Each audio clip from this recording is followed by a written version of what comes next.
Based on Maryland's Eastern Shore, Hardwire sets the standard for vehicle and body armor. Body armor is more than protective gear. It's a lifeline for law enforcement, the military, and anyone in danger.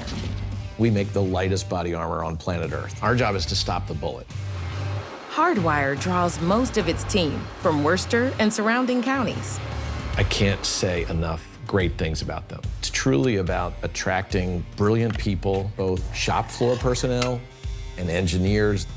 We have 15, 20 engineers on staff. All of our engineers, luckily, have to be the first ones to make the product. We develop products in the R&D building, but when they come over here to production, we have to also build the equipment that can make the products. So our engineers design and build pretty much everything you see out on the floor here from scratch. What really matters in quality are the human beings on the shop floor creating that quality every minute of every day and knowing that we don't take shortcuts ever. It's a meaningful mission celebrated each year during the Saves event, where survivors meet the manufacturers of their life-saving armor. Everything that y'all do, I'm here because of you.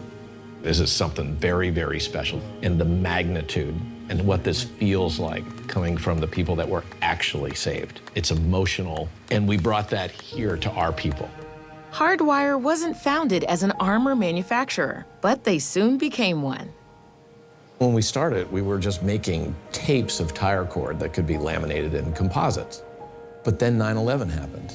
And for me, it just became a personal crusade. Couldn't we do something to try to help in the armor space? So today, Hardwire is 100% about improving the survivability of human beings. Thanks to innovations in materials and manufacturing, today's body armor is lighter, more efficient, and outlasts the elements. Catch a bullet is like catching a baseball. Most bullets are spinning between 50,000 for a pistol to 150,000 RPMs for a rifle. We found ways to use that spin, to do bullet jujitsu, to exhaust that energy or spread the energy. The Hardwire team was working to create lightweight armor for the Department of Defense when it discovered ultra-high molecular weight polyethylene, or UHMW, a versatile plastic. Ultra-high molecular weight polyethylene, so basically milk jugs on steroids drawn into a fiber. It's the only man-made fiber that has passed nature. It's stronger than spider silk per density. UHMW became a game changer for American troops in Iraq. We were shipping 125 trucks a week of armor. The troops would get in them and go directly into Baghdad or Sadr City, and these IEDs would go off. We call it a minnow, followed by another minnow, followed by a bass. It is just unbelievable train of 2 pounds of copper coming at you at 4 times the speed of a bullet. And to be able to stop 7 of those at a time, we got them from the airport to the base in many cases. It was just that run was the most dangerous run. The perfect recipe of heat and pressure is required to turn UHMW into lightweight armor that protects American troops. As we get into the details, I've got to put on my glasses. I've got 4 layers, 1, 2, 3, 4, that I folded this into. They're almost worthless until we smash them under ridiculous amounts of pressure and temperature to kind of fuse them all together so that this fiber, which may be the first one that sees a bullet, is talking to this fiber through these fibers. We have 2 of the world's biggest presses. These machines put out roughly 25 million pounds of force, so that exerts 3,000 PSI on a 5 by 10 foot sheet, and we are cooking 10 sheets at a time. We are very precise with our temperature control. We want to be plus or minus about 4 degrees Fahrenheit, anywhere in that stack, anywhere in the press. We use hot oil. You maintain the temperature of the oil, you maintain the temperature of whatever it is you're cooking. Works for French fries, fish, hush puppies, and hot oil works great for armor. David's here to make sure that nothing goes wrong, but generally this is all run by the computer-controlled system. Well, it came from those presses in the back, and it comes directly out of those into the Gerbers. This operation is purely for soft armor. We're gonna get roughly 8 to 10 fronts and backs that sort of wrap around your torso.